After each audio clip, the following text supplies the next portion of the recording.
Rajar est un casse-tête. Ses habitants sont d'origine syrienne, possèdent la citoyenneté israélienne et ce village est divisé entre Israël et le Liban. Un village coupé en deux selon une ligne bleue tracée par l'ONU en 2000. Le sud du village est en territoire israélien et le nord au Liban.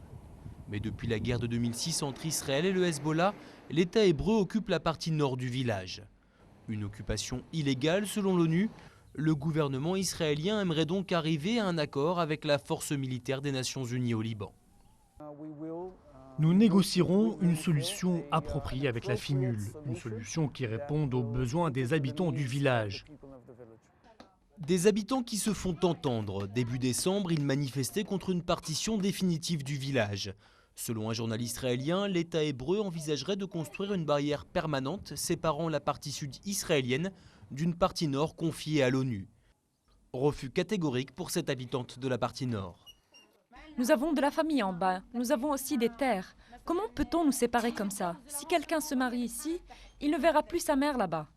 Aujourd'hui, si l'accès au village est extrêmement contrôlé, les habitants des deux parties de Rajar peuvent se déplacer d'une zone à l'autre.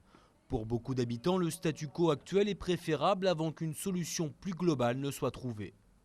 Nous voulons rester ici. S'il y a la paix entre Israël et la Syrie, nous serons de nouveau Syriens. Nous sommes Syriens. Nos grands-pères sont Syriens, nos maisons sont syriennes, les enfants sont Syriens, la terre est syrienne. Nous devons revenir à la Syrie.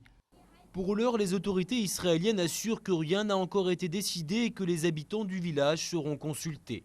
Cette visite organisée pour les journalistes par les autorités israéliennes semble accréditer l'idée que l'État hébreu chercherait une solution pour se désengager du nord libanais du village.